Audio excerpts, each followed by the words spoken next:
Good morning ಎಲ್ಲರಿಗೂ ಬೆಳಗಿನ ಜಾವ ಸೋಮವಾರ ದಿವಸದ ಬೆಳಗಿನ ಜಾವದ ವಂದನೆಗಳು, ಶುಭಾಶಯಗಳು. ನೋಡಿ, ಇದೇ ನಾನು ಹಿಂದಿನ ವಿಡಿಯೋದಲ್ಲಿ ನಿಮಗೆ ಶುಂಠಿಯ ಗಿಡವನ್ನು ಬಗ್ಗೆ ಹೇಳಿದ್ದೆ. ನೋಡಿ, ಇಲ್ಲಿ ಕಾಣ್ತಾ ಇದೆಯಲ್ಲ, ಇನ್ನು ಶುಂಠಿಯನ್ನು ನೋಡಿ, ಶುಂಠಿಯನ್ನು ನೋಡಿ ಬೀಳ್ತಾ ಇದೆ. ಮತ್ತು ಈ ಶುಂಠಿ ಗಿಡ ಇದು ಎಲೆ ನೋಡಿ ಕಾಣ್ತಾ ಇದೆ. ಇದು ನಮ್ಮ ಮನೆಯಲ್ಲೇ ಬೆಳೀತಾ ಇರೋವಂಥ ಶುಂಠಿ ಗಿಡ.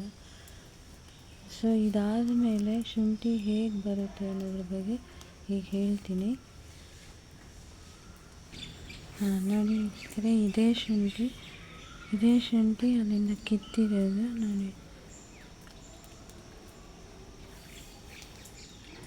ಈ ಥರ ಶುಂಠಿಗಳನ್ನ ತಗೊಂಡು ನಾನೇನು ಮಾಡ್ತಾಯಿದ್ದೀನಿ, ಈಗ ಇದನ್ನೆಲ್ಲ ನಿನ್ನೆನೇ ನಾನು ತೊಳೆದು ಪುಡಿ ಮಾಡಿ ಅಂದರೆ ಒಣಗಿಸಿದ್ದೆ.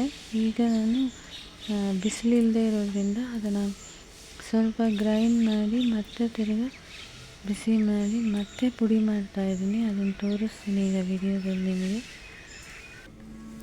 ನೋಡಿ, ಇಲ್ಲಿ ಇದು 4 ನಿಮಿಷ ಎಣ್ಣೆ ನೋಡಿ, ಅದನ್ನು ಫ್ರೈ ಮಾಡ್ತಾ ಇದ್ದೀನಿ. ನೋಡಿ, ಫ್ರೈ ಮಾಡಿದ್ದೀನಿ.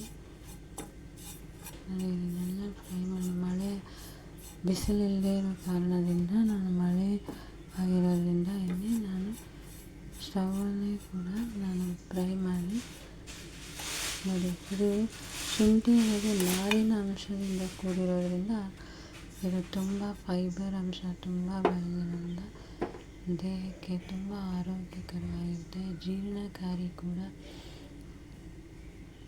ಅದರ ಉಪಯುಕ್ತತೆಯನ್ನು ನಾನು ಡಿಸ್ಕ್ರಿಪ್ಷನಲ್ಲಿ ಹಾಕ್ತೀನಿ. ಸೊ ನೋಡಿ, ಇದನ್ನು ಫ್ರೈ ಮಾಡಿ ಇದನ್ನು ಗ್ರೈಂಡ್ ಮಾಡಿ ಪುಡಿ ಮಾಡಿ ಇದನ್ನು ಮಾಡ್ಬೋದು. ಪುಡಿ ಮಾಡಾದ್ಮೇಲೆ ಹೇಳ್ತೀನಿ.